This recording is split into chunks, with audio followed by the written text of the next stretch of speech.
CSK team நேற்று குஜராத் கிட்ட தோத்துட்டாங்க. And இப்போ நம்ம சிஎஸ்கே டீமோட பிளே ஆஃப் சான்ஸ் அப்படிங்கிறது கொஞ்சம் கொஞ்சமாக கம்மியாகிக்கிட்டே வருது. அடுத்ததாக விளையாடப்போகிற 2 மேட்ச்லேயே 2 டீமே வின் பண்ணணும். அதுவும் இதை விட ரொம்பவே கஷ்டமான மேட்ச் தான். ஒன்று ராஜஸ்தான் ராயல் அண்ட் இன்னொன்று ஆர்சிபி. ஸோ இப்படிப்பட்ட சிச்சுவேஷனுக்கு சிஎஸ்கே டீம் வந்து நிற்கிறதுக்கான காரணம் நம்ம கேப்டன் ருத்ராஜ் கெய்க்வாட் தானா?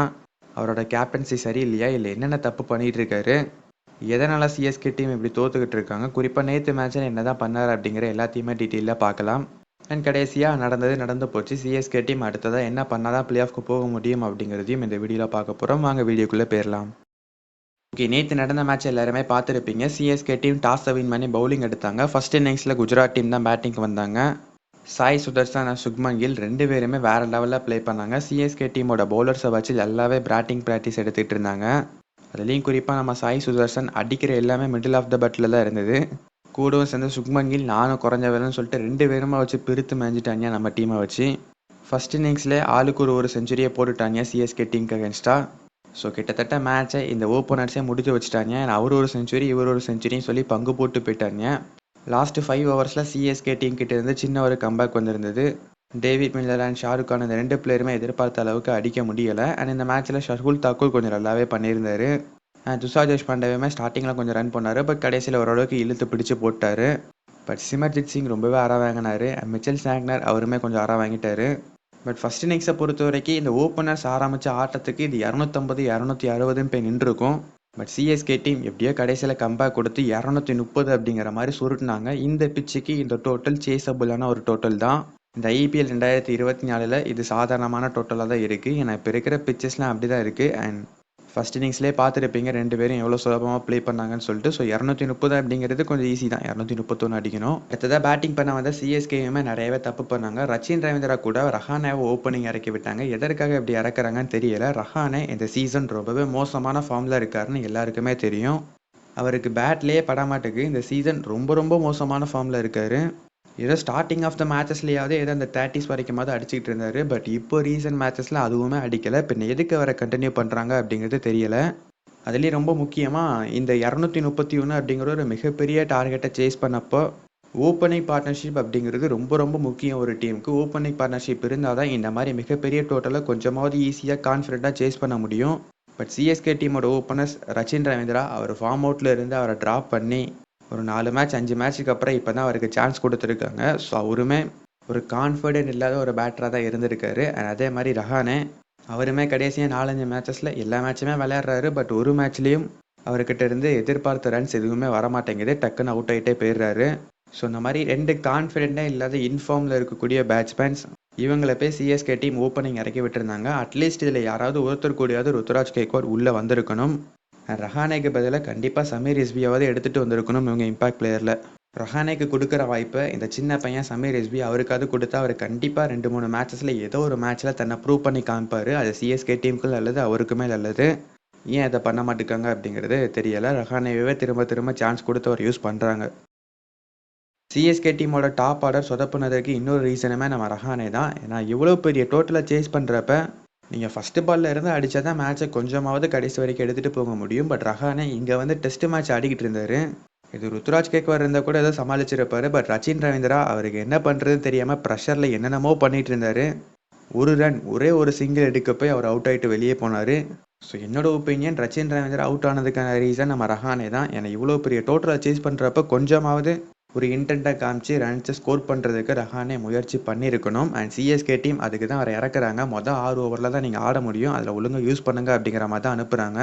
பட் ரஹானே அங்கே ஒன்றுமே பண்ணாமல் இருக்கிற ஒட்டுமொத்த ப்ரெஷரையும் ஆப்போசிட்டில் இருக்கக்கூடிய பேட்ஸ்மேன் மேலே போடுறாரு. அதனால தான் ரச்சின் ரவீந்திராவும் அவுட் ஆனார். அண்ட் கிட்டத்தட்ட ருத்ராஜ் கெய்க்வாடுமே அதே மாதிரி தான், ரன்னே வரலை. ரச்சின் ரவீந்திராவோட விக்கெட் போனது மட்டும் இல்லாமல் நம்ம ரஹானேவும் அடுத்து உடனே அவரு கூடயே வெளியே போயிட்டார். ஸோ இவ்வளோ பெரிய டோட்டலை சேஸ் பண்ணுறப்ப கண்டிப்பாக ஸ்ட்ரைக் ரேட்டை இம்ப்ரூவ் பண்ணி ஆகணும்னு சொல்லிட்டு அவர் அடிக்க போனார். அவருமே டக்குக்கு அவுட் ஆகிட்டு வெளியே போயிட்டார். ஸோ டாப் 3 இப்படியே க்ளோஸ் ஆகிடுச்சு. அண்ட் கிட்டத்தட்ட அங்கேயே தெளிஞ்சு போச்சு மேட்ச் இதற்கப்புறம் சிஎஸ்கே டீம் கிட்ட இல்லை, இதுக்கப்புறம் அடிக்கிறது ரொம்பவே கஷ்டம்னு தெரிஞ்சு போச்சு. பட் இருந்தாலும் நம்பிக்கை கொடுக்குற வகையில் நம்ம Daryl Mitchell and Shivam Dube, Ravindra Jadeja, Moeen Ali, MS Dhoni மாதிரியான பிளேயர்லாம் கொஞ்சம் நல்லா ப்ளே பண்ணி கிட்டத்தட்ட 200 வரைக்குமே எடுத்துகிட்டு வந்திருந்தாங்க. டேரியல் மிச்சல் அண்ட் மோயின் அலி ரொம்பவே நல்லா ப்ளே பண்ணியிருந்தாங்க. சிவம் டுபே இன்னுமே கொஞ்சம் நின்றுருக்கலாம். கடைசியாக தோனி 11 பாலுக்கு கிட்டத்தட்ட 26 ரன் கிட்ட அடிச்சிருந்தாரு. ஸோ இப்படியே அந்த மேட்ச் முடிஞ்சு போச்சு. நிறையவே பிரச்சனைகள் இந்த மேட்ச்சில் இருக்குது. ஃபர்ஸ்ட் இன்னிங்ஸில் எதுக்கு ஓவரை மாற்றி கொடுத்தாரு அப்படிங்கிற ஒரு பெரிய கேள்வி இருக்குது. அதாவது சிஎஸ்கே டீம் கிட்ட எக்கச்சக்கமான ஸ்பின்னர் இருக்காங்க. நியூசிலாந்தோட பெஸ்ட் ஸ்பின்னர் நம்ம மிச்சல் சாண்ட்னர் தான். அண்ட் இந்தியன் டீமோட பெஸ்ட் ஆல்ரவுண்டர் ஸ்பின்னர் நம்ம ரவீந்திர ஜடேஜா தான். அண்ட் இங்கிலாந்து டீமோட one of the most successful and experience கிரிக்கெட்டரான மொயின் அலி, அவருமே ஸ்பின்னிங்கில் நல்லாவே பண்ணக்கூடிய ஒரு பவுலர். ஸோ அவருமே இங்கே தான் இருக்காங்க. 3 பெஸ்ட்டான டீமில் இருக்கக்கூடிய ஸ்பின்னர்ஸை வச்சுருக்காங்க. அண்ட் ஈவன் ரச்சின் ரவீந்திராவாலையுமே ஸ்பின் போட முடியும். இப்படி 4 வேர்ல்டு கிளாஸ் ஸ்பின்னர்ஸை வச்சுக்கிட்டு சிஎஸ்கே டீம் எதற்காக ஸ்பின்னர்ஸை யூஸ் பண்ண மாட்டுக்காங்க? சிமர்ஜித் சிங் அரை வாங்குறாருன்னு தெரியுது. இப்போ எதற்கு அவருக்கே திரும்ப ஓவரை கொடுத்தா அந்த 4 ஓவரையும் முடிக்க பார்க்குறாங்க அப்படிங்கிறது கண்டிப்பாக புரியலை. ஜடேஜாக்கு இந்த மேட்ச்சில் வெறும் 2 ஓவர் தான் கொடுத்துருக்காரு நம்ம ருத்துராஜ் கெய்க்வாட். கண்டிப்பாக சொல்லலாம், ருத்துராஜ் கெய்க்வாட் ஸ்பின்னர்ஸை சரியாக யூஸ் பண்ண மாட்டுக்காரு. ஸோ என்னதான் பிச்சோட கண்டிஷன் எப்படி இருக்குது, ஈஸியாக அடிச்சு போடுவாங்க அப்படிங்கிற மாதிரிலாம் சொன்னாலுமே எங்கள் பவுலர்ஸே அரை தான் வாங்குறாங்க. அதே அறைய ஸ்பின்னர்ஸ் வாங்கினாலுமே மினிமம் ஒரு 1 or 2 விக்கெட்ஸாவது எடுத்து கொடுப்பாங்க. அண்ட் கம்பேரிட்டிவ்லி அந்த பவுலர்ஸை கம்பேர் பண்ணுறப்ப இவங்களுக்கு எக்ஸ்பீரியன்ஸ் இருக்குது. ஸோ மிடில் ஓவரில் கொஞ்சமாவது நல்லா பண்ணுவதற்கான சான்ஸ் இருக்குது அந்த பவுலர்ஸை விட.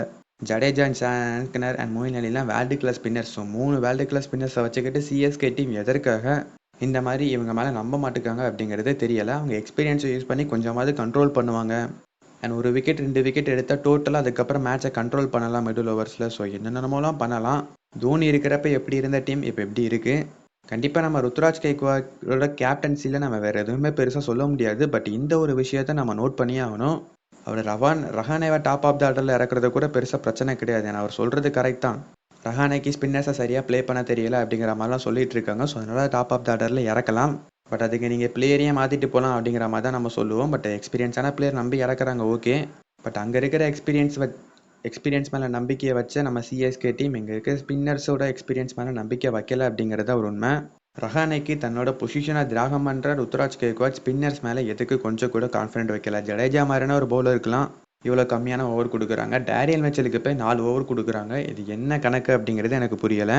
ஸோ கண்டிப்பாக ருத்துராஜ் கெய்க்வாடோட கேப்டன்சியில் ஒரு மிகப்பெரிய கேள்வியாக இருக்கிறது, இந்த ஸ்பின்னர்ஸுக்கு ஏன் ஓவர் கொடுக்க மாட்டேங்கிறாரு, ஸ்பின்னர்ஸ் மேலே ஏன் நம்பிக்கையை வைக்க மாட்டேங்கிறாரு. இதே மாதிரி தோனி பண்ணியிருந்தாருன்னா இந்த 5 கப் அப்படிங்கிறது சிஎஸ்கே டீமுக்கு கண்டிப்பாக வந்திருக்காது. ஸோ கண்டிப்பாக கேப்டன்சி எரர் அப்படிங்கிறது இந்த ஸ்பின்னிங் டிபார்ட்மெண்ட்டில் இருக்க தான் செய்யுது.